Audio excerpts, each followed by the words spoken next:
Hi, my name's Chris and welcome to my YouTube channel.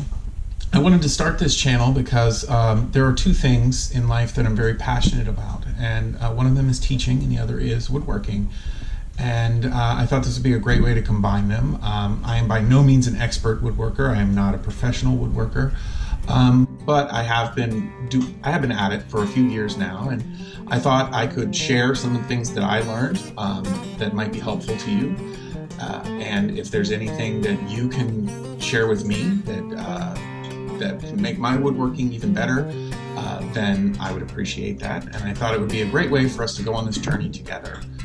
So thank you for joining me.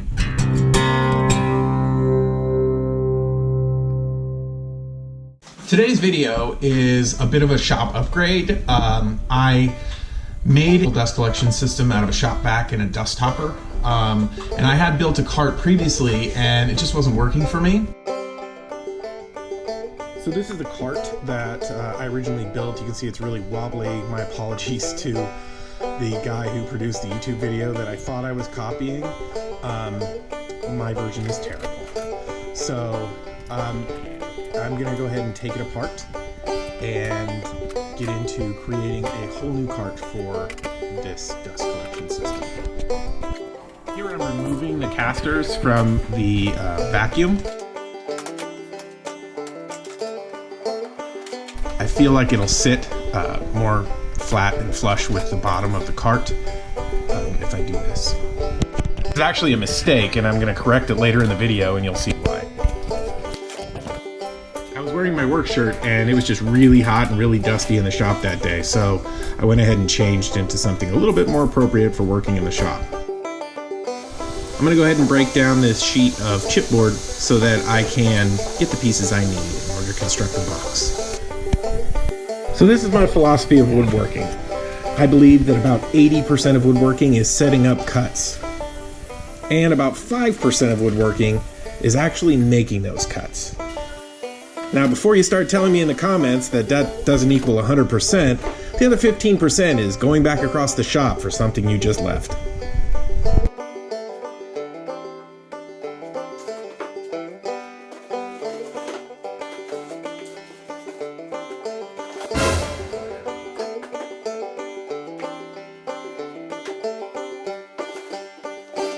That was really, really close.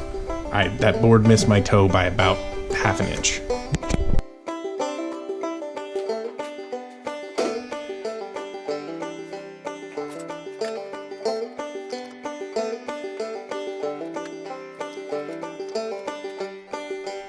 I absolutely love this corner clamp, 90-degree corner clamp by Bessey.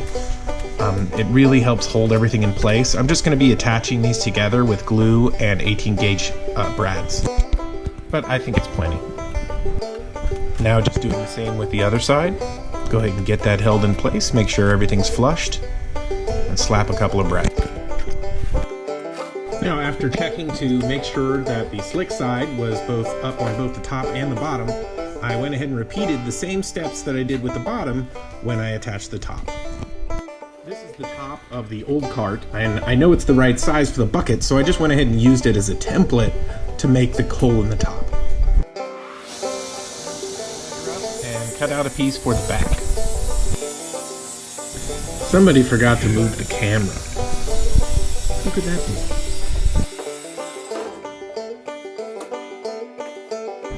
It's a great fit. Now it's time to glue up, slap some brads in there, and we're good to go. Don't you love it when the compressor comes on while you're filming?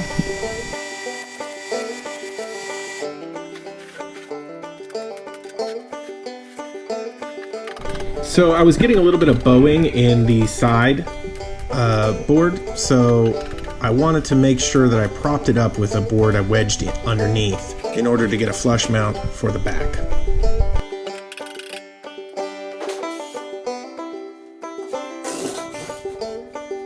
Just drill a hole and cut the circle with a jigsaw.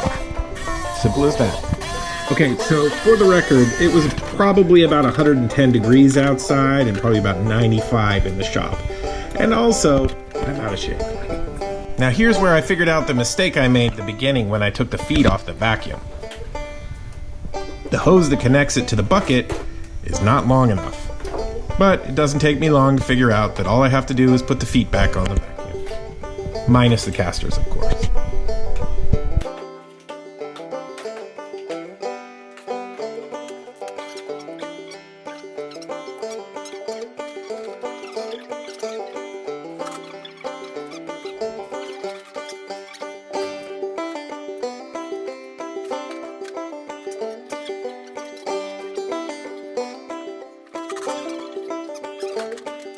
Now it works out just great.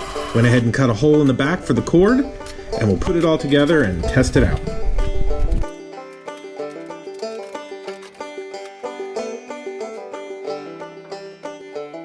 Plus I have the added bonus of the tool storage that comes with the feet.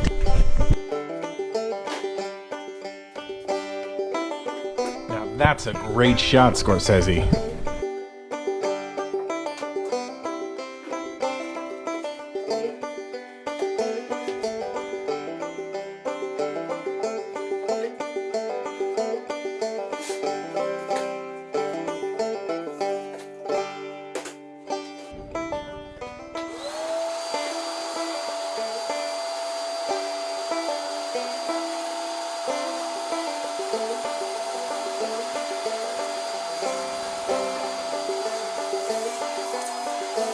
So this is a couple of days later when I've had a chance to get to Harbor Freight, grab some casters, wash my shirt, and now I'm back in the shop just trying to make this cart a little bit more mobile.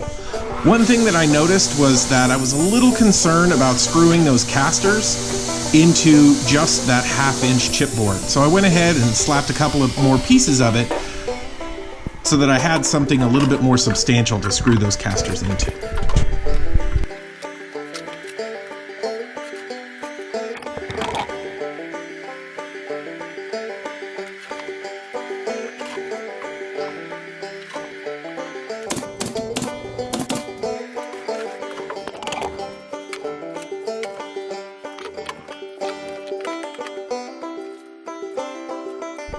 I know that the placement of my casters isn't exactly even, but I wanted to get it as far to the edge as I could, but also being able to screw into the pieces that I put inside.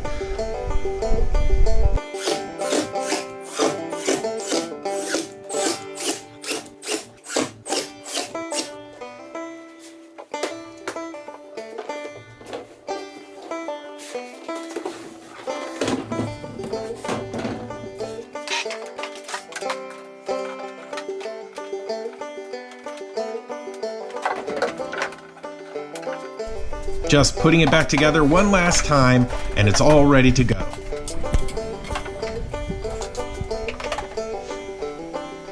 Thank you so much for watching. Please like and subscribe, and let me know in the comments what you think. See you next time.